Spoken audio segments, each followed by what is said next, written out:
My name is Sarah Hromack. I'm the head of digital media at the Whitney Museum of American Art in New York City. And this is Erica Gangsey, manager of interpretive media at SF MoMA. And we are going to chair this panel called Moving Forward by Looking Sideways, Creative Thinking in Museum Digital Strategy. And I want to start out by talking a little bit about how we came to this topic. Both Erica and I are involved and have been involved for many, many years in communities outside of our work with museums, and we've both do work with museums in different ways, and I've worked with museums in a lot of different ways. I actually started out in curatorial, and this panel was born from our desire to encourage all of us who work in museum technology in whatever regard, to look beyond our own institutional day-to-day when thinking about creative strategies for tackling digital initiatives. So in this panel, Eric and I are actually not going to speak about our personal work at the museums that we work at, but rather we're going to introduce a panel of technologists, publishers, and community organizers whose work in the digital space actually informs our own experience outside of our jobs, outside of the office. And our goal is to engage all of us in this room in a dialogue and a conversation that extends beyond our immediate community here at this conference, to think about how we might more closely engage working methodologies. I'm going to lose my notes a bunch of times, and build creative strategies that lie beyond our immediate purview. Just a quick overview of the format.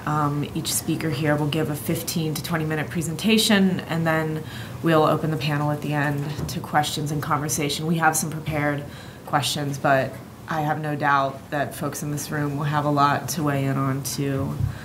So I want to start by introducing our speakers. To my right, I have Greg Albers, who's the owner and publisher of Hall Art Books in Tucson, Arizona. Hall Art Books is an independent press dedicated to publishing and promoting exceptional writing on visual art, classic works of art criticism and history, artist texts and biographies, foreign literature and translation, and the best of contemporary writing. Yeah. True, yes, truth. In a departure from traditional publishing, Hall brings authors and publishing professionals together online to collaboratively identify, evaluate, and create its titles.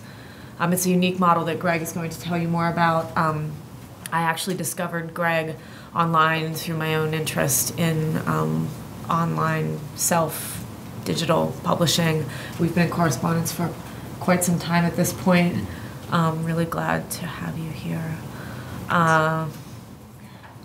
Oliver Wise and Eleanor Hansen are technologists, founders, designers, thinkers, makers, and creators of the Present Group and Arts Micropatronage, which are two projects we're going to look at today with them. The Present Group aims to create a new avenue of support for contemporary artists, creates consistently thought-provoking work in a variety of media, and celebrates and promotes emerging artists. It's a free online resource for anyone interested in current art, and it's actually a subscription service, an art subscription service. I'll let you tell us more about that. Even more recent project from Eleanor and Oliver is Art Micropatronage. For those of you who haven't seen this project, I really highly encourage you to look it up, because I think they're starting to crack the code on how we might viably support net-based art on the web. Theirs is an experimental online exhibition space featuring monthly curated shows of digital, new media, and intermedia work. We also regret to inform the room that Ailish Cullen can't actually join us today. She's a former director of the lab in San Francisco who was slated to fill the third slot on this presentation.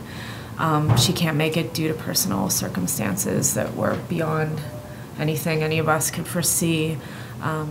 So Erica is actually going to jump in and talk a little bit about the lab. And then if we have some time, I'm going to jump into and talk a little bit about Rhizome, which is a community that I've been involved with for a decade in various ways. I'm sure a lot of folks in this room are at least aware of the Rhizome community, if not involved with it. So we're going to kind of fill in that slot at the end, and then we'll have room to talk. So thank you. Thanks to everyone. Thanks to everyone for being here. And Greg, let's take it away? Connect you. Yeah. We're going to do some dongle passing on this panel. Oh, sorry. No, we're not. Never mind. Oh, you there we go. Got it. Okay. Let's see this next.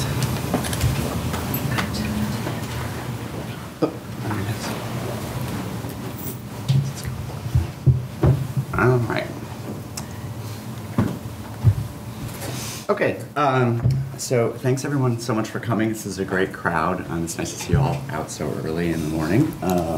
Hopefully this will be a lively discussion of some of our work. So I'm excited to be here. I'm a digital publisher. I do print books as well, but my focus lately has really been on ebooks. And today I'm presenting from an ebook, as I want to do, in sort of a crudely illustrated picture book. And rather than focusing specifically on my publishing practice, I'm going to talk about that and some of the things I do as a publisher that I think might be applicable in some way to museum work. I'm also going to talk about more broadly about being a startup and a new publisher in a new company as well. So when I started my career really at a museum, the Gardner Museum in Boston, 10 years ago, and I was thrilled when I got the job. I'm sure you all probably had this experience when you got your first museum job. The chance to work in this beautiful building with this wonderful artwork and these great people, and get paid a little bit for it, I thought was fantastic. I really thought I'd struck the gold. 5 years later, when I left the museum, I still loved it, but I was tired. I'm sure you all know this too. I mean, I think that it's common in museums where there's never enough time and never enough money to do all the things that you want to do. There's so many interesting things coming down the pipeline you always want to get in on, but it's hard to do all that on top of what your regular jobs are. Let's see. Sorry about that. Let me see. I think the plug came out a little. Or did it go to sleep? I'll try to prop myself so that doesn't happen again. But I still love museums, and I still wanted to be involved in art in some way. And so I started my own company, Whole Art Books, to publish books about art. I had very little money to start, and a little humor for the moment, and accurate too. It's not really a joke. So I started my own company. And here, lightly funded and blissfully ignorant of lurking trouble, I came armed with innovation. So as a startup, I had to ignore not having a budget, not having staff, not having a fax machine, not knowing everything about every aspect of the business that I was getting into.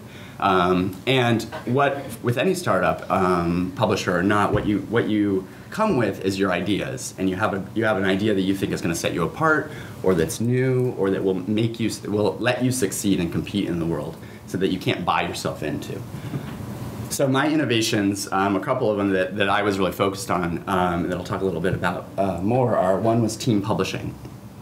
So team publishing, the idea there is that independent teams of like an author, designer, editor, and publicist would get together independently and work on that author's book and develop it, edit it, design the cover for it, and that I would then publish that book. I would be the one to print it, distribute it, market it sort of more broadly. And that my vision was that there would be lots of these teams and a community of designers and editors that would be looking at new projects coming down the pipeline. These teams would peer review their work, one another's work to determine what we would publish, and I would let those teams sort of guide our list. My thinking behind that was a couple things I wanted to accomplish. One was I wanted that outside thinking. I wanted someone who knew more about art than I did to be able to tell me what was important to publish and what was worth publishing. I had a financial motive.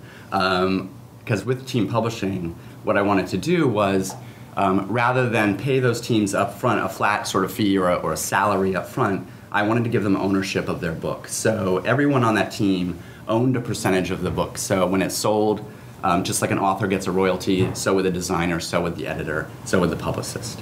The idea being that first, that would allow me to publish with my meager bank account, because I wouldn't have to invest quite so much money up front. But also, I wanted to be able to reward them for their good work. I wanted a designer who did a great cover and made that book sell. I wanted them to be able to get more money to really reap the benefits of that. The other thing that I was focused on was ebooks. And I started in May of 2007, and Amazon launched its Kindle in November of 2007, so it's just been 5 years. When I first started, my vision was really I wanted to do print and ebook together, just as a way of offering readers that option. Within a couple years, it was obvious that ebooks were not just an option, but also a market into themselves. And as I'm sure you all know, 5 years later, it's a massive booming area of publishing. So 5 years now for today. I've made a little bit of money and learned a lot of lessons. One of the lessons is that team publishing has largely failed, which I can say because I've given myself permission to fail. I failed a lot about again and again and again about different things, but team publishing was one of the biggest ones. And it's not completely failed. I'm still hopeful, but I think that frankly, I think it ultimately didn't work the way I wanted it to work for a few reasons. One was that I spent most of the time explaining what it was and not enough time actually publishing. So it was a new thing. It was new enough, even though I thought it was a pretty simple concept. It was new enough, and since I was the only one doing it, I was every editor, every author, every designer, I had to explain how that would work for them. Also, as an art book publisher and a small art book publisher, that really limited the group of editors and designers that I could bring in. It might have worked. I think that team publishing or something like it would have worked in a larger setting. And I said here that maybe it was ahead of its time. And there are a few publishers now who are looking into similar kind of collaborative publishing methods. And I think that down the road it'll still be an option. And it definitely, I keep it on. I said it failed, but I'm keeping it kind of on a back burner in hopes that I'll be able to reuse it again. One success area, though, was ebooks. And like I said, when I started, I really thought of it as just another format. But now we're doing more and more ebook-specific work, or ebook-only work. It's allowed me to publish really quickly for very little money. I can get a book out in frankly, I could get a book out in a week if I wanted to. But usually a couple months is more normal. In a lot of instances, ebooks let me be anywhere. I can sell books in Europe when they're ebooks, which I couldn't have done in print. And it's given me access to a wider range of authors and titles. So I'm able to work with authors that I would not have had the chance to work with because I can go to them with their old books and say, I'd love to do an ebook edition of your book. And they are often very receptive because everyone wants to be in on this in some way. So I'm often talking to museums and arts institutions about arts institutions about ebooks and digital publishing and about that success. Give me a second here, maybe. There we go. Thanks. And they're always eager.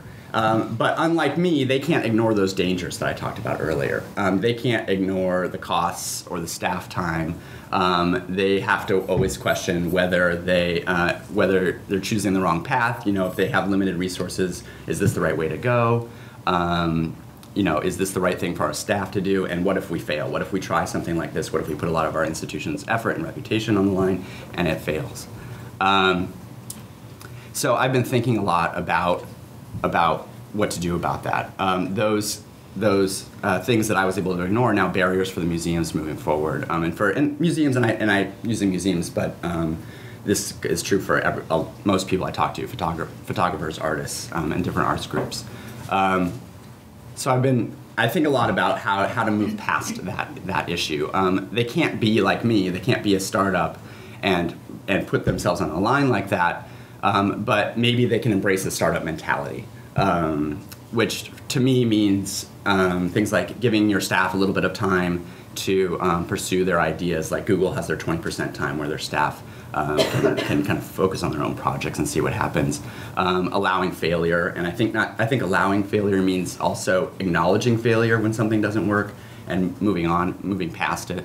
And rewarding success, really, obviously, making a point of saying, this worked, you did a great job. Sometimes, in little things, I think sometimes that gets forgotten.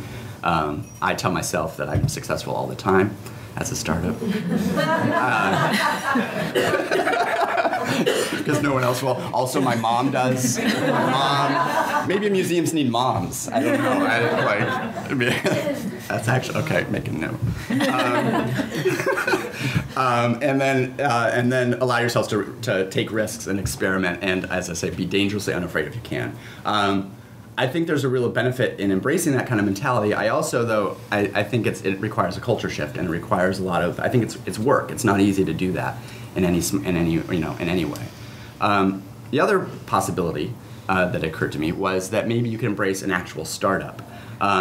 And I thought of this a lot like an artist in residency program, where you invite artists. A museum will invite an artist in, give them a little bit of money, a little access to their collection and their staff, and some support and time to really explore some idea they have. And I think the idea here is that maybe you could do the same thing with a startup. And not just a publishing startup, but a tech startup, an arts group, a new chef who's getting started in your area, a fashion designer. I think any kind of creative field where someone is trying to find their way and doing some creative things and taking those risks would be a great opportunity to bring them into the museum and maybe put them in on a specific project or with a specific department, or let them go more broadly. I think that insulates the museum from the risk, because the museum, this is an outside person. It's like an artist. We can't control what the artist painted. We're just supporting them, and there's a value in that. But you can't blame us for their painting. It's the same thing, I think, with a startup, where there's an insulation there. And then there's the value of having the outside person, not just your own staff working on their own projects, which are going to be informed a lot by their internal museum world, but also but having people coming from outside completely. So the advantages of a startup navigates tightly stretched budgets really well. This is just a day-to-day thing of living. We're happy to work for pennies or money from our moms. Startups will happily work with whatever limited resources are available. They don't need necessarily to be provided a lot of extra additional things. They can work with what you already have. I think for me, one of the hardest things, more than the money, more than the money, which I would have thought when I first started the business, is I thought, well, I'm going to need, I need more money. How am I going to, that was my focus, how am I going to earn this to be able to keep going? And actually what it turned out to be is the hardest thing for me to come by, and the most valuable for me, was actually things like was audience and content to work with. And authors to work with. And it's sort of it's those things that come only with time and only with dedication to a certain area, that museums, like with collections and with in terms of, from my perspective, from a publishing perspective, a lot of past catalogs, past essays, members' newsletters, conservation reports. To me, that's a gold mine of stuff that you don't need to add to. You don't need to pay us. You don't need to make new stuff for a startup necessarily. A startup will take the risks and experiment in ways that a larger institution can't. We're happy to do that at grave personal risk. And startups will work tirelessly for ideas. If you bring a startup in and you ask them to work. You say, will you just spend 9 to 5, Monday through Friday working on this problem? If they love the problem and they love the institution, they're going to do double that on their own without being asked. I mean, I think that's a natural way of living. They're going to work at home and on the bus and everywhere else. Startups iterate very quickly. Am I okay on time? I'm fine. Okay. I meant to check earlier. Startups iterate through ideas to see what works and what doesn't really quickly. So I think startups are naturally good at trying something, see if it works. If it doesn't, moving on quickly, because there's not really time. A startup doesn't have time to have a meeting or I mean, they can't have a meeting about it anyway if it's themselves. Another joke about me working at home alone, having a meeting in an office by myself, and talking to myself. So they naturally progress really quickly through ideas and through trials and experiments. And the reward at the end is passing those things on in whatever way to their community. That's where, when we have those innovations, when we have those ideas, when they work and we can give them out to the world in some way, whether we're being paid for them or whether we're giving them away or whatever our goal is, that's ultimately what we want to happen. We want to get it out into the community. And for a museum then, I think that a museum can use those startups as these experimental platforms where if, whatever the startup, what the successes of the startup can be used for the museum to sort of further invest in the future. They can see directions that work, and likewise they see things that have failed. So that's a quick way. So when we're, when a museum when you're looking at a new technology or a new idea and thinking about adopting it, this is a way that you could potentially test that idea in a lot of ways without bringing in the full resources of the museum in both budget and staff. So, as I said, that museums regularly have artists in residence, and that I think there's this new class of what I call creative entrepreneurs that might be future startups in residence, and that was my idea. And thank you.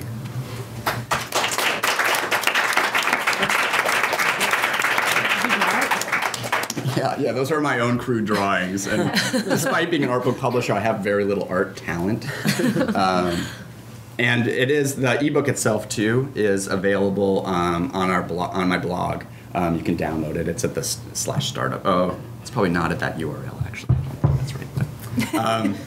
I don't think didn't put the redirect in this morning. Anyway, so it's on our blog for download for free. And I'm always available for questions, and that was my Twitter thing, is Whole Art Books, HOLRARTBOOKS. Thanks. Thank you. Thanks.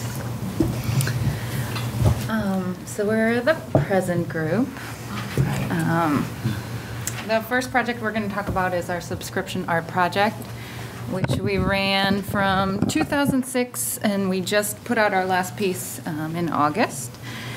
And it enabled a community of subscribers to fund contemporary artist projects and receive limited edition artwork in return. So 3 or 4 times a year, we would publish an edition in collaboration with an artist. We'd interview the artist and commission someone to write about it in order to give an outside perspective on the piece. The goal of this project was to encourage both art and non-art audiences to engage with unfamiliar contemporary works and artists, to create a new revenue stream for artists, and to create an affordable and accessible entry point to collecting artwork. The advantage of the subscription model was that subscribers only received one work at a time and in their home. So one of the things that we were interested in was trying to develop art learning as a leisure activity, like a comfortable leisure activity that people would be doing. And so that's part of the reason why we were always developing all these outside additional pieces of information so that people could pursue it as much as, or as little as they wanted. We also included information along with the interview and the essay. We included information on how to store, handle, and display the work. And lastly, one of the things we were really interested in doing was experimenting with web systems of presentation and voting in order to encourage and facilitate participation and intuitive exploration of the works online. So the editions that we published anything that didn't lose quality in being reproduced. So we've done some simple editions like photos and prints, but the parameters of our format led artists to propose projects that were specifically tailored to the subscription format, that distribution system, or because it was a multiple, to explore a new offshoot of the work that was suitable to being a multiple, or sometimes that were more participatory in nature. So this is Helena Keefe's work. It's a series of moon phase lapel pins. They're meant to be worn in sync with the moon. And we also developed a digital widget that was embeddable on your iOS dashboard or your iGoogle homepage that showcased the correct moon and lapel pin for the time. Another one we wanted to show was Aaron Sidolia's A Message for You. It was a series of short videos of strangers he met on the streets of New York who addressed each one of the subscribers. Each one person addressed one subscriber by name and repeated the words, "I love you, I miss you, I wish you were here." So we're gonna show you one of those real quick. Yeah, you might not. I'll turn it up.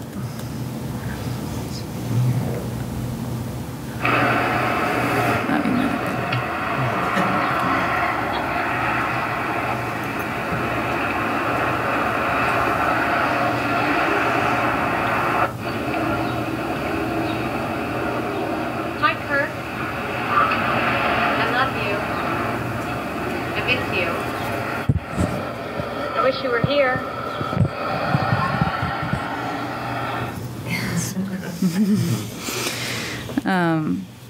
And if you can't tell, one of the things that we were trying to do as well was we really saw the website as an integral part of our publication process. And we tried to make our site really tactile and interactive. And because we just thought that that was not something that was being explored very well yet on the web, was the tactility of physical pieces. And also, sometimes it was the best way to view projects as a whole because some works were made in series or they were variable. So some artists wanted to use the website as a location to encourage further interaction with the works or the ideas that are brought up. This is Christine Kessler's work. She did a series of drawings. Talk about the... One second. She did a series of drawings and collages as she was moving across the country. And so each one of these stops shows the drawings that she did at that stop. And you can also listen to her explaining how, as she was moving, the different things that she was seeing in the landscape and how they influenced her drawings of that time. So the next project we're going to talk about is Art Micropatronage, which we're going to focus the visuals mostly on one show, which was curated by Lindsay Howard.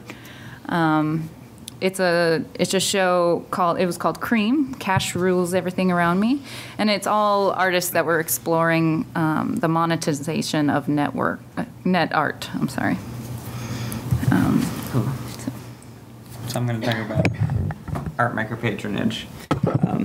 Like Sarah mentioned, Art Micropatronage is an experimental online exhibition space featuring monthly curated group shows of digital, new media, and intermedia work. As visitors navigated through the exhibitions, they were encouraged to become micro-patrons of the arts, associating their appreciation of the works with small monetary values, starting as low as 50 cents. The way that it worked was we would commission a curator to put together a group show every month. So each show lasted 1 month. We did a round of 6 one-month shows before we stopped. Each show would be on display for that month, and then at the end of the month, it effectively went off the internet. The way that users would, well, not completely. The way that users move throughout the show, I'll get to that later. As users moved throughout the show, there were little buttons at the bottom where they could donate directly to the artist who created the piece they were viewing. So 50 cents, $1. And that was a navigation element too, so that moved them to the next piece in the show. They didn't have to donate. There's the skip button if they wanted to. So the people who donated to a particular work had access to that work after the show closed. And we also had a membership aspect. So you could effectively donate to all the artists and all the shows in this six month round by becoming a member. That money was evenly distributed between all of them, and members had access to all the shows after they closed. So it's sort of like, we were thinking of it sort of like Spotify, where you're not like buying the actual work, you're sort of buying access to the work after, and that membership fee goes to the maintenance and the archiving and aspects like that. Let's see. So our focus was donorship, not ownership. We didn't deal with no one was buying anything. Artists were free to show these works on their own websites. They didn't have to take them down or anything like that. What people were effectively buying was access through our website in the future. We also did online artist talks with Twitter questions, which was relatively successful. And then we had a patrons page where the donors and members got a little profile where they could upload an image and have a link to their website to get recognition for their support. Let's see, so some things we were thinking about with this project were funding for net artists and new media artists. There just aren't a lot of opportunities out there to get funding. There's plenty of opportunities for the public to experience these work and to share them, but there are not that many to give back and support the creators. So through the 6 months that we were working on this, there were donations. The average visitor donated 16 cents. And once it's built, it's relatively low overhead. Once all the tools are built, it's just a matter of paying curators and some web development to get the shows up every month. So it seems like it could be, on a larger scale, it could be a sustainable model. Another issue we were dealing with was the exhibition format for these types of works. In the past, group shows of online work tends to just be a collection of links, and you're... Sorry. Yeah, you gotta go. You gotta go. Sorry. You can just close it. So that piece was sort of awesome. Like, That's very awesome. so It was an awesome piece. one of the issues that was raised was within the net art community was the idea that we're taking these works off the web after a month. And so what that group did, 0 Day Art, was every month they would copy all of the shows. They would effectively download all of the shows, and then for the final piece in the final show that we had, they basically torrented all the past 6 shows. So they opened up to everyone the ability to see those shows after we took them off the web. Let's see. So exhibition format was another thing we were trying to deal with, just getting away from the links, having it all in one place in a really easy to navigate format. And we thought that this would help foster a criticality that's difficult to find in this world. I mean, with this type of work, and we did have some success with that. We got a large number of write-ups in major online art publications. It seemed like people wanted to see shows like this and write about them. Let's see, the audience was growing from each show. Some stats are we got 7,000 unique visitors in that 6 months, so it wasn't huge, but it was growing. We didn't do any advertising other than just our internal emails and social media and stuff. The average time on the site was 4 minutes. Let's see. How did you decide on the month time frame? Like, do you think that's the right amount of time, or? I mean, we were sort of modeling it after somewhere between a museum show and a regular gallery. And so the month format came from the gallery world of just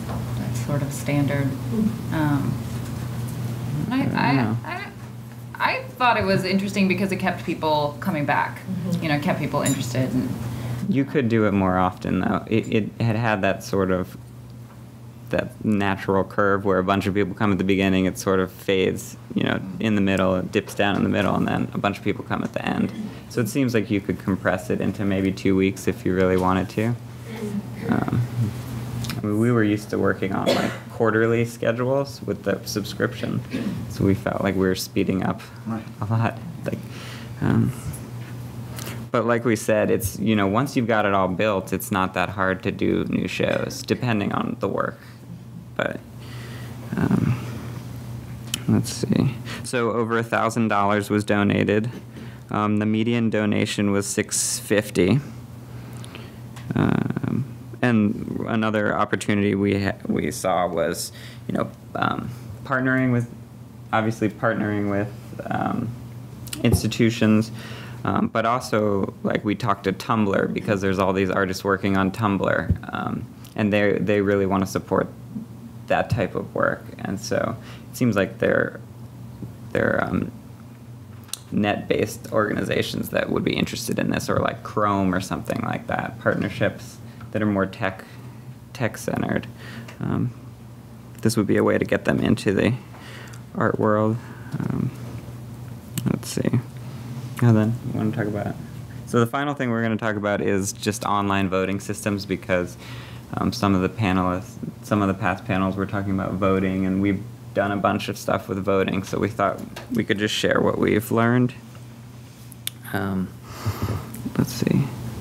So another project we run is a web hosting service where a portion of the fees go to an artist grant, an artist prize. And so we do a elaborate voting system to choose the artist every year who gets the prize. So the way it works is hosties sign up, a quarter of their fees go into this prize, and then once a year we give away the prize. All the hosties can nominate artists. We contact those artists and have them just send us something simple like their bio and some links. And then because that's a pretty large pool of artists, we have the public narrow down the artists for us, so we sort of crowdsource it. And the way we handle the crowdsourcing is by doing head-to-head matchups. So, you know, there's maybe 30 or 40 different proposals or artists, and we only show them 2 at a time. And so the user can choose. The user's asked to choose which one they like more, and they can just keep going and going until they've seen every possible combination of 2. So that way, that overcomes a lot of issues with online voting. Like, one of them is that what tends to happen is that artists send out emails to all their people, and everyone comes and just votes for their guy and then leaves. And so then it's just a matter of who has the biggest email list or who has the biggest, you know, Facebook reach, something like that. You're not really measuring what do people like. So when you do the head-to-head matchups, it sort of waters down that effect, and it also encourages people who are more into it, you know, more interested in participating, to go further. So you can effectively, you know, vote for each artist 10 or 20 times. So that's one advantage. But then we did have, we still wanted people who had a huge Facebook reach to, you know, be able to take advantage of that too. So you were able to share your particular matchup so that when you put it out on Facebook, you knew that for that first click at least, they could vote for you. So they didn't have to go through a bunch of other people to get to you. Let's see. So that's that one. We also have done voting for the subscription. We would do, once a year, we'd do a subscriber's choice, and that was similar, where we narrowed it down to 5 proposals, and then we would have the subscribers choose which one they wanted us to produce. And for that, we used instant runoff voting, or ranked choice. The advantage of that is just that with a small group, you know, we only had 50 to 80 subscribers. You get more people are getting closer to what they want. So you may not get your first choice, but you'll get your second choice. And it also eliminates ties, or it reduces the chances of ties. So that's a useful. We use that for the final choice among the hostees too. When we've narrowed it down, when the public has narrowed it down to say 5 people, we do the ranked choice voting. 2. Good? Mm-hmm. All right, that's it. The wrap it up music. Yeah. Thank you. Thank you. Thanks, Yeah. guys.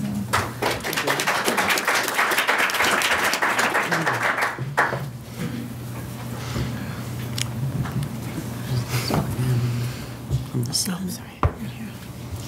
Sure.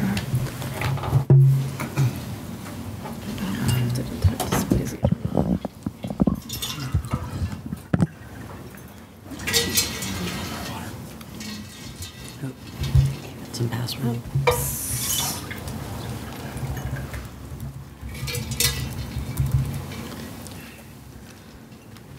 Wherever you want It's to on go. the desktop.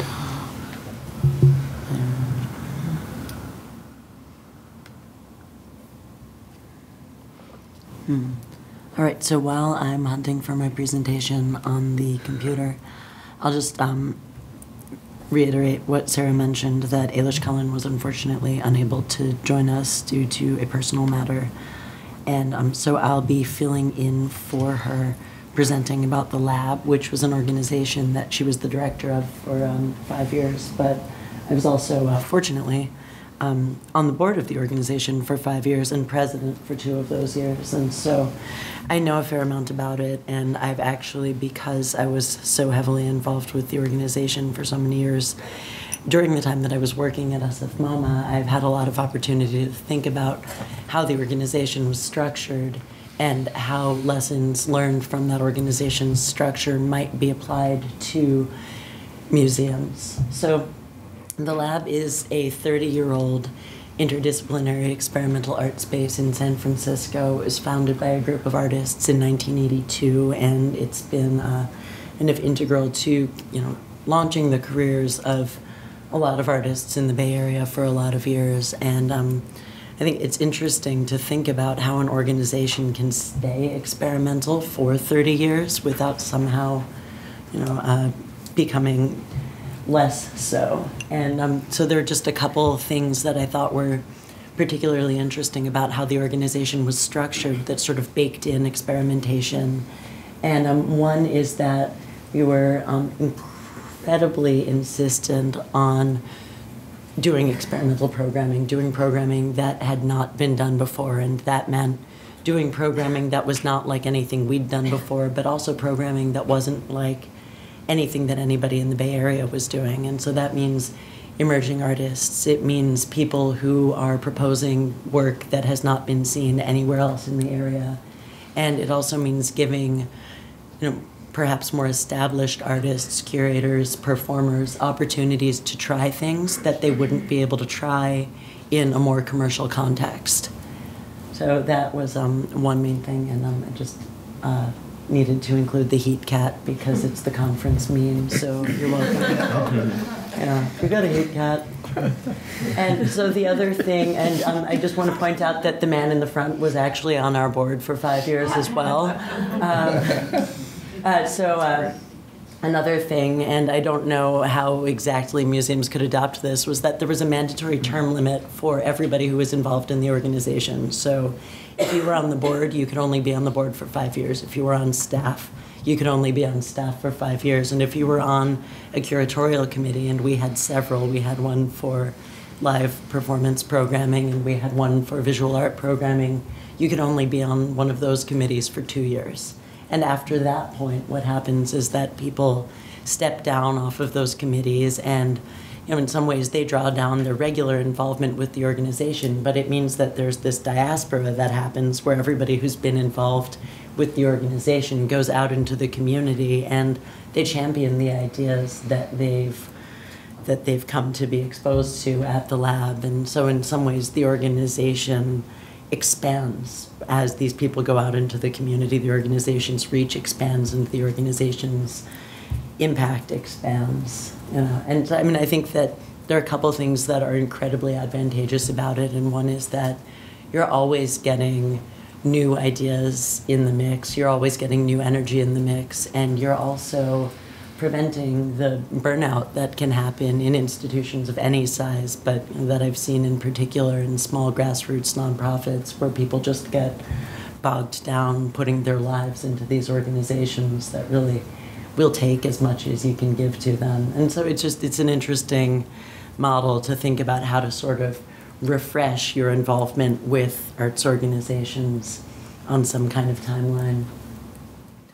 And so the other thing that we did a lot of in order to kind of expand our reach, and especially we were hit hard, as I think a lot of people were, by the 2008 financial crisis, and so we really had to think strategically about how to continue having a robust series of programs without a lot of resources. And we really turned to strategic community partnerships and found ways to partner with other fledgling grassroots experimental arts organizations of various kinds and give them a home, because one thing that we had that they didn't was a space, and one thing that they had that we didn't was, more people to kind of execute a program. And so we've become a home to the experimental music and sound art community. We've hosted poetry marathons. We've got experimental curators. There's a collective in residence at the organization right now doing an exhibition of Xerox art. They've actually got a Xerox machine in the space, and you can Xerox anything in the exhibition and bring it away with you. There's just a lot of interesting things that can happen when you look for other people in your community and try to figure out what you can offer each other.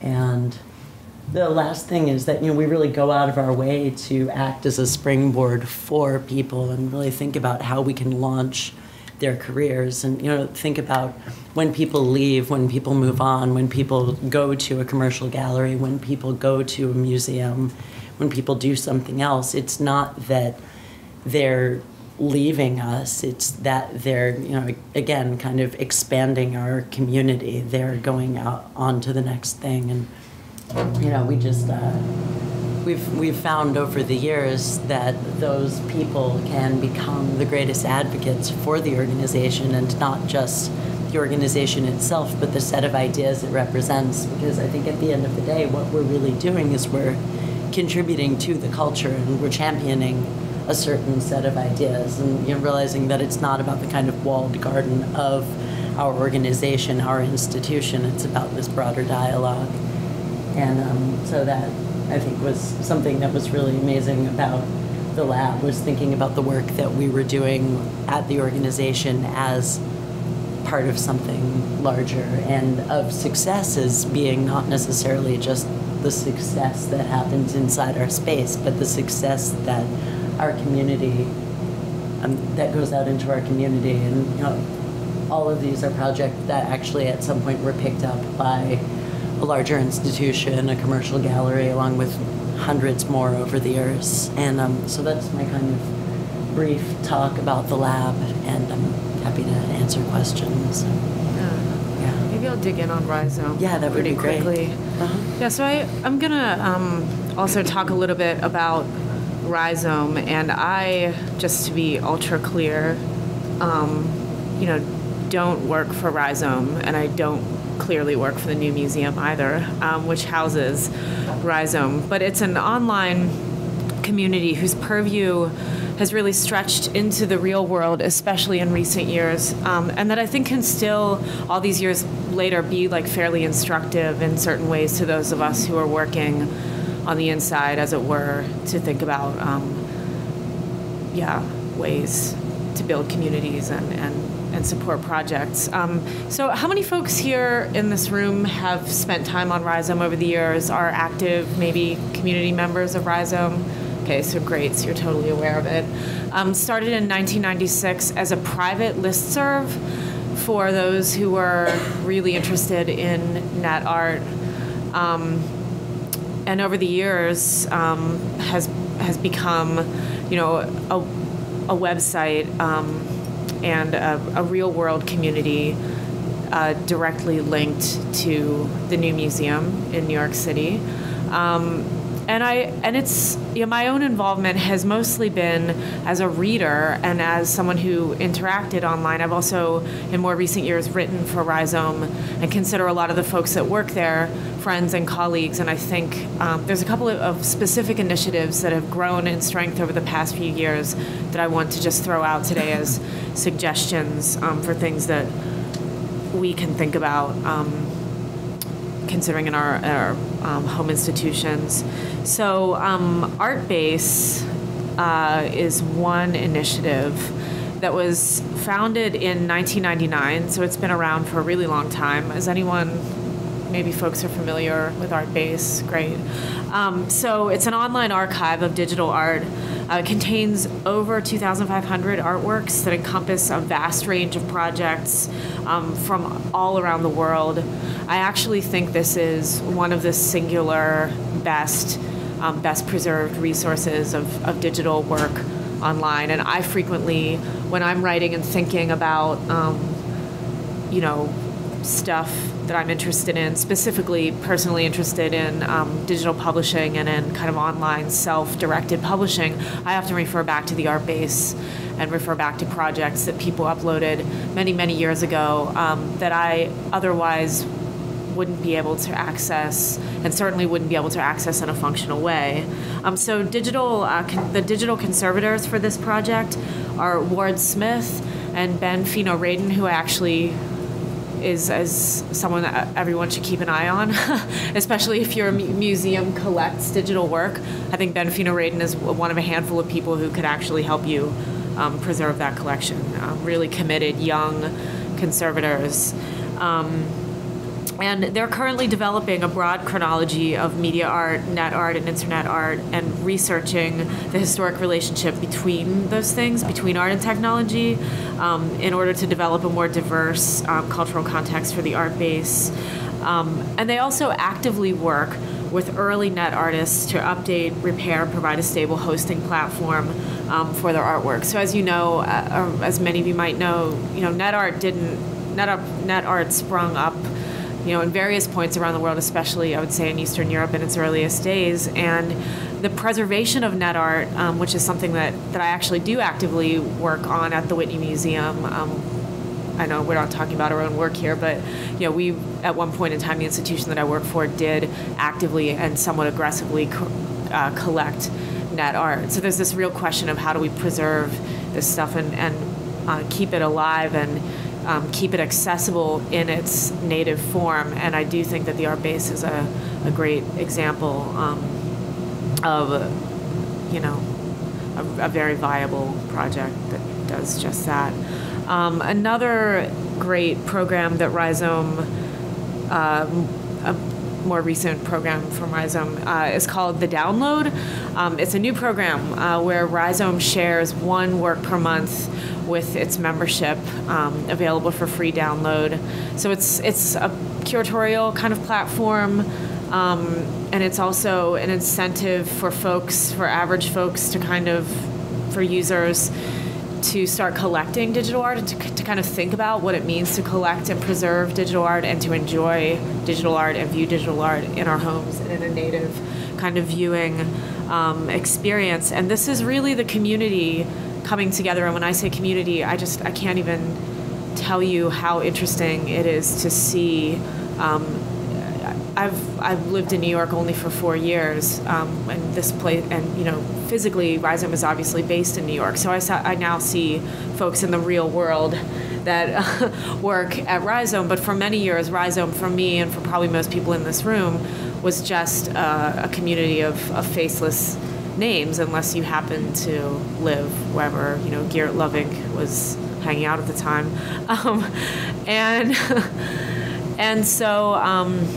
So, the Download is a place and a project that kind of brings together the Rhizome community in its broadest form, and that really relies on its members to donate works, and yeah. And then one last recent project that I think is also great is called 7 by 7. It's a one-day conference that pairs leading artists with technologists in teams of 2. And throughout the course of the day, they work together to develop something new, be it an application or project or whatever they come up with. And so this is, over the past couple of years, this conference has been a great sort of real-world, kind of at the New Museum example of the digital space, descending into one room and making new things that then kind of feed back into the community and feed back into the conversation. So again, I'm not representing the organization here, but I do know how it works, and Rhizome is sort of like under the umbrella of the New Museum. They're supported. Obviously, having an institutional name attached to their community is probably helpful in some ways and maybe not so helpful in others, I don't know. But they're able to share office space with the New Museum, or share maybe some of the legal or institutional sort of bureaucratic resources that museums have that small organizations or startups don't have. And if anything, I think Rhizome is a great example of a very old thing as it goes. In the world of net art, this is like one of the oldest things, one of the oldest organizations, but it's one that's really iterated over time and like grown and changed over time, and is in kind of constant dialogue with the institution that supports it to kind of figure out how to remain viable, how to remain sort of relevant to the conversation, how to remain stable. And I think that it's an organization that has changed quite a bit in recent years, is very recently under new direction, and that I think those of us that are working in institutions anywhere in the world could kind of take a look at this as an example of a way that we might kind of partner with another maybe virtual organization. And yeah, so that's Rhizome. So, I would like to kind of open up the floor with like one broad question, and then I trust that we'll all jump in. And my question is, okay, so we've looked at this handful of projects and initiatives, and we've looked at a couple of organizations briefly. Like, how can we actually make this happen? The reason I wanted to bring these folks here and wanted all of us to talk together is like, I see solutions to problems sitting at this table. So how can we, as museum workers, actually viably engage outside, quote unquote, thinkers and doers within our everyday work? Not just sort of theoretically, not just in terms of inspiration, but in terms of like actual engagement. And I know you guys have some thoughts on that, but maybe the room does too. Yeah. First thing that comes to mind for me, and I work for two museums, the Fur and Sacramento Reservation Art, that have long traditions of scholarship. And so expertise and other enthusiasm, creativity outside that realm of scholarship is, I wouldn't say suspect, but it makes people very uncomfortable. They don't know what to do with it. It doesn't fit, we can't deal with it.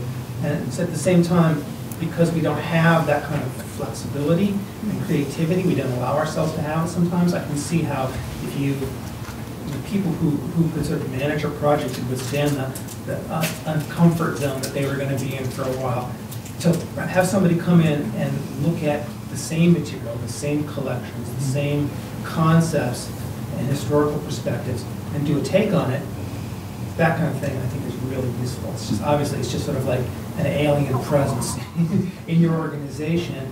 You're giving them the freedom to be creative, which I think can, first of all, break that logjam where we sometimes don't allow ourselves to be nearly as creative as we could because there seem to be vested interests in particular perspectives. It's just an institutional problem. So that seems to be one of my takeaways from this conversation. Do you think it would? Do you think in your institution it would be easier as a starting point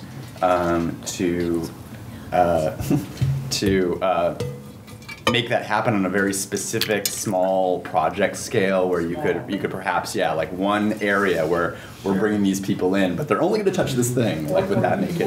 Work progressively away from your center of comfort, outside curators, artists. Right. And then, exactly. Right. Letting people in and say, here's our collection. You just walked in. We're going to give you a month to really investigate something that you really love or you want to discover, and then you'll get to share that maybe on our website, maybe an interactive or something like that. And then work with our web people to sort of make that a public experience. Or do you think inviting someone like Greg in and saying, okay, here's the problem, here's the time, for consideration, maybe it's a month, maybe it's a couple of weeks, and then we want like a proof of concept or something? Like that might be, like, I'm always thinking, like, how would we get like buy-in? How would we sort of? Well, the whole idea of the startup, I think that e-publishing is good because we think we want to go there, and we certainly have the capacity to do it, but people keep saying, well, what's the market for this? Is there really a market for this? Who's really going to download this and use it? We're going to invest all these resources. Mostly time. I'm about to retire, so I'm really either on the big art book money. Startup, which means, hey, it's all at risk here. It is a risk. But let's acknowledge that up front and see what we can gain from it. Yeah. As opposed to we got to get some kind of bang for our buck, which may or may not happen. Right. But still do it in a way to sort of uphold the mission of the museum. And I think that's the critical thing is the mission museum sometimes is defined a little too narrowly to allow outside perspectives and outside practices to intermingle with the way we're used to doing things. And I'm sure anybody working with any kind of institution that's around things would have that same problem. It's just a human problem. Right. Yeah. I also feel like it's a museum's responsibility to try to sorry, I'm losing my train of thought now. I think it's museums. I think oftentimes museums and institutions partner with outside artists and organizations almost as like a panacea, seeing that as a fix to their problems or depending on outside resources to kind of infuse liveliness into their programming, which I don't think is really a great solution because artists can't solve all their problems. So I think that it's the museum's responsibility to actually, take part in evaluating and observing and seeing how our publics are actually reacting and interacting with those spaces, and then learning from that as opposed to just saying you have this space which no one else wants and you can do with it what you will, and then you leave. I think it's the responsibility of the museum to learn from those experiences and then take that feedback and work it back into their own internal processes and see, like, okay, how can this impact the way that we normally work? But it appears like an act of generosity on behalf of the museum, right? When they do that, like it appears as though cop out to not actually. Like it appears as though the museum is like being really generous with its resources and with its space and with its institutional brand and everything, and giving like a quote unquote platform to artists. Yeah, I think following off on what you say, I think it's interesting because what I was thinking about when several of you were talking is that it's the collaboration, I think, is not about just handing something over and saying, oh, we have this issue, we want, hey, Greg, can you look at this? Because then we don't get any capacity, we probably don't get what we want exactly. I know that in software, when we develop software, we like to work in a collaborative, an iterative with whoever we're working with. And I think that's kind of what you were saying, is that it's not about just giving the space and handing it over to what you want. It's not about like going into a publication project and handing it over to an innovative place and saying, do what you want so we get something. It's about kind of finding a way to work together so that both sides kind of get something out of it and it builds capacity. And I think one of the things that was kind of, is it a challenge then to, like I'm thinking about different ideas of schedule, different ideas of time. How do we really infuse that kind of, learn something and get something from that cultural shift without, how do we do that? Because I think that would be the challenge of that. Of course it's gonna slow down some because it's gonna be part of this institution, but how can we leverage that? So, because I think it does, otherwise if we just hand something over, really, we're not building capacity, we get one good thing out of it, maybe. Or building community. You want maybe a community to expand, which means they come back to you. Yeah, that's true. They feel a connection and vice versa. Yeah. Or oftentimes we isolate one space as being experimental in order to, and then we maintain the status quo everywhere else in the museum. Yeah, how do we communicate with other people who are involved that it kind of, you can't impact How do we let everything it at once. infiltrate into other parts of Yeah. our practice? It's like how do you take that next step from you invite them in, and then you have to take the next step of then engaging further and bringing that into your practice even more, and not letting it go with just the invitation and just the project. Yeah, it's a challenge. Which is the great thing about, obviously, you can use the web for that, you can use the net for that, because then that can be your ongoing space. And you can build up these things and document them, and where people can know about them who don't have to be there physically present. But I think that opens, just that fact alone opens the institution to kind of even greater risk. I think institutions feel even more vulnerable in that space. But if we don't open it to greater risk, any risk at all, then we're not. Tell me about it. It's not. It's every day of my life. I know. I think it's about mitigating. So it's about taking it all on. Yeah. But if you don't feel anything, then you have to hand it over something. I would add a slightly different perspective to the same concern or issue.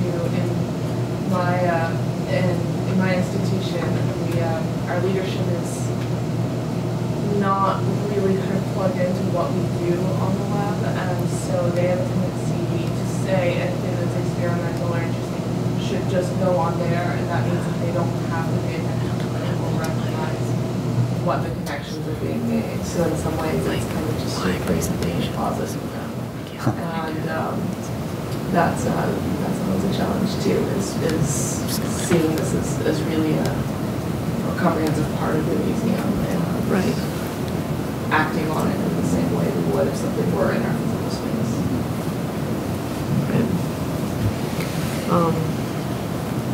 I think that's an issue that came up in our Kickstarting Innovation panel yesterday. A few different things. First of all, where that kind of sweet spot is between flying under the radar and having the fact that you're flying under the radar be a vehicle for innovation and actually doing something on a larger scale that's institutionalized. And then how do you institutionalize something while allowing for the innovation to continue?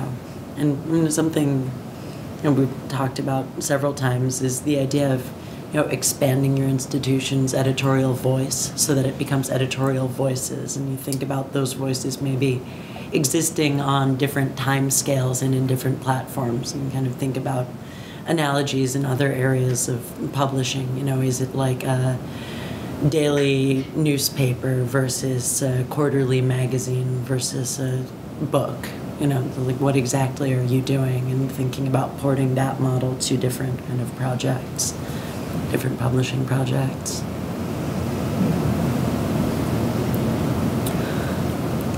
So this is switching the subject a little bit, but it all, I think, kind of, we're really, at the end of the day, talking about sort of institutional ethics, broadly speaking, and practices. But I'm really interested in some of the models that you two have built around funding and voting, and I'm wondering how, if anyone in this room can foresee a moment where museums would be using this kind of model to do fundraising online, or to kind of this kind of question of kickstarting museum projects. There's a whole world of museums out there that can just pay for stuff whole hog and can just tap into a budget and can kind of maintain the sort of status quo of invisibility, right? Museums maintain their power structures by basically reinforcing invisibility around enforcing invisibility around a lot of their inner workings. And I'm really interested in this moment that I'm starting to see online where smaller institutions and more independent organizations are using funding platforms like Kickstarter, which just launched in the UK now too. So you guys are up next, and to try to raise funds. And I think it's super complicated. But this idea of like a kind of more proprietary platform, or a platform that could be kind of be tailored directly to a museum's needs, like, how do folks feel about that, or see it as a viable and like, does it make it better if it's museum specific in a way, or easier to? No. I mean, it's just not something that we see happen with institutions. We don't see institutions do a lot of public, visible fundraising. But I think that I can't be the only one in this room who's seen, like, the Queen's Museum, for instance, use Kickstarter to raise money. Like, yeah. I've had thoughts about more traditional museums, because you see all these innovations happening. There's the Kickstarter model, there's the Kiva model, there's all these microfundings, which are great if you have the Shendenkin project. You have people doing all these really great, and I think those communities are all about people in the know. Once they hit a critical mass, it's great. But I think museums, once they start seeing where they can monetize this, will be running after this as quickly as possible. But there's a sense of it, there's the sense of it being perhaps maybe crass. But the idea that you could, I can't tell you how many times I've been looking at a beautiful painting or some work, and I drop $1 in the bucket for it, just to say, wow, that's a Zuluaga painting that I'm just happy exists. Right. So if traditional museums were more likely to do that, I just don't know who's going to.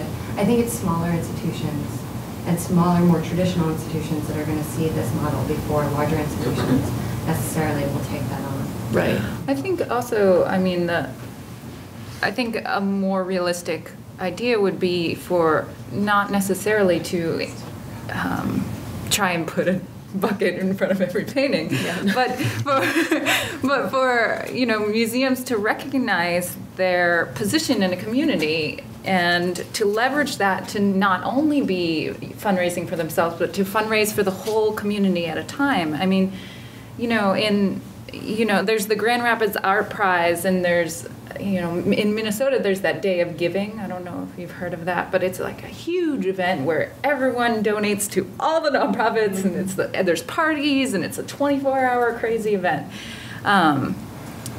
But if you maybe mix those two somehow, where it's, you have this big art prize and everyone helps like pay in, both the artists and the venues and the museums, and then everyone donates out, everyone, all the visitors come and try and, and then there's the awards for the artists. I don't know. This is just a trademark. This is a pie in the sky idea that we have. But domain. I think there are ways, also to think of your membership, because you have these members, and, to try and increase that in ways that aren't necessarily being utilized now. To, the Brooklyn Art Museum, they had those I forget what it was called, but like they had a whole new thing where they had like a Twitter feed that was like a benefit. First fans. Yes, first fans, that's what it was. But to look at your membership benefits in a different way, to try and increase your fundraising through memberships in a new way by giving a different kind of benefit. Maybe it's access to a media platform, or it's, there's an edition that goes out, or something. Or like a wallet. Like one thing we're thinking of is like, having sort of building engagement by having a member maybe pays $100 a year, but a certain portion of that they can sort of direct in an area that they feel connected to. So not necessarily giving straight money, but like having a say in where it goes. And I mean, what you're talking about here like speaks to current trends in membership development directly. Whether,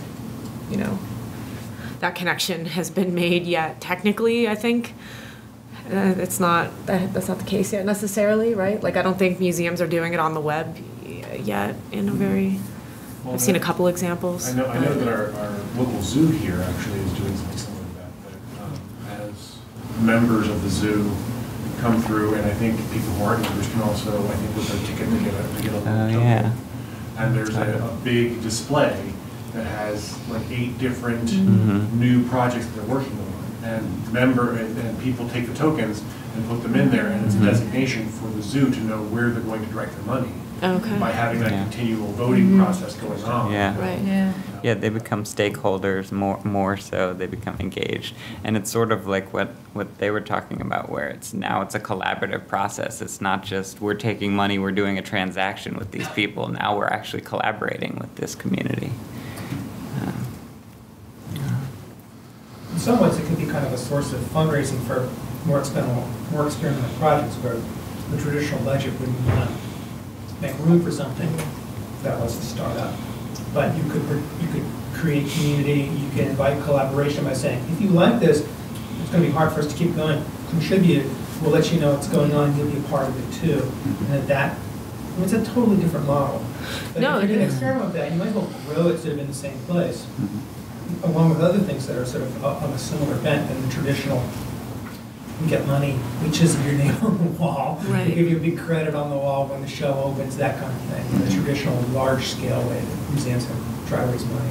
Right, no, and I think what you're suggesting here goes back to kind of the original premise of this panel, which is like, okay, how can we, like what you're describing, I'm not sure, I know, for instance, if I took that idea, like let's fundraise for this particular initiative to my development department, they would say, well, no, like these are the things that have to happen at the institution right now. You can't like go rogue and raise money for your internet thing.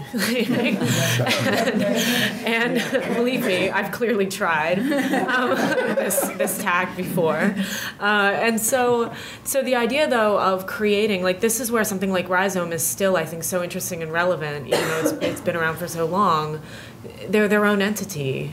So they can act independently. They do act independently. Carve out a space where you can have some independent movement. They act independently as like a startup. I don't know if they would call themselves a startup. I don't think so.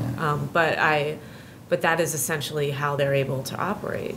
And so, yeah, I mean that's the way around, or that is a way, I think, around this sort of larger institutional problem of like how do we fundraise or how do we make inroads around existing structures, existing funding structures and power structures. And as you said, putting them all together, you love using them, having those things happen in one place where it's sort of contained in a way. And if you're going to do it, if you're going to innovate, if I understood, if you're going to try one thing, try the other thing with it, or don't spread the experimentation all over the place. Right. Keep it together outside, as an entity, sort of like the first Rhizome. time it fails, or as soon as it feels, people go, oh, we're never doing that again. And I'm sure everyone can recount things that have been tried and they just say, forget it. And so maybe that start and stop thing is not working. We need to sort of always make a space for that. Right. Thanks, Liz. Just in the same way that you're running a museum, you're running a business. You have all the concerns of any organization. There's a budget to balance and a mission to accomplish. But that doesn't mean you can't look to business and different models of business for tools and terminology and things like that, which is always good. Exactly. Definitely. Not just the museum perspective on everything. Right. I agree. Folks, anyone else? No questions for us? Or anything? Silence. We've answered everything. It's really specific to e-publishing. Okay. But people here at all museums who've done this, I'd be curious too. With art books specifically that are so visual, I'm guessing the iBooks platform is sort of the most appropriate, but in terms of, that certainly limits the audience in terms of reaching more people. Are museums also doing Nook or Kindle versions that are slimmed down and that are much more textual? Yeah. I'm curious about how everybody's approaching it. Yeah, that's a good question. There are, of the few that are people that are exploring this area at this point, at least publicly that I know of, I think yes, the iPad and iBooks has been a dominant format, and it attracts visual publishers because of there's the fixed format. You can and whether it's an app or an iBooks author product or whatever. But you're right, that limits it to the platform. And I am starting to see. I think there's only a couple people that I know of that are even thinking of doing stripped down versions of like text to get into the Nook or whatever. And I think for me, as a digital publisher, and my books tend to be text heavy. Like that's part of why I adopted ebooks early, is because it worked for me that way. But what I think digital publishing allows us to do is you need to think of it not as another format to publish in, but an opportunity to rethink publishing and what you're publishing and what can be published, and use that. The fact that I can do an ebook from, say, your members' newsletter, and I can have that out to your members in a week, that's a great. You could never have done that with print. You don't want to print your whole newsletter again. So using opportunities like that work for the Nook, or putting catalog essays onto the Nook without the big plates necessarily, and letting readers choose the format and saying, okay, I realize on my Kindle I'm not going to get the big color plates, but look, I have it in my hand, I can read it really quickly and easily, and letting them make that decision. So I think it's very early in the game, and that museums are not naturally going that way, but there are a few people who are starting to look at that. And I'd be happy to talk offline at any point more in detail. And don't miss the Agile Digital Publishing Seminar this afternoon, too. My colleagues. All right. Good. Okay.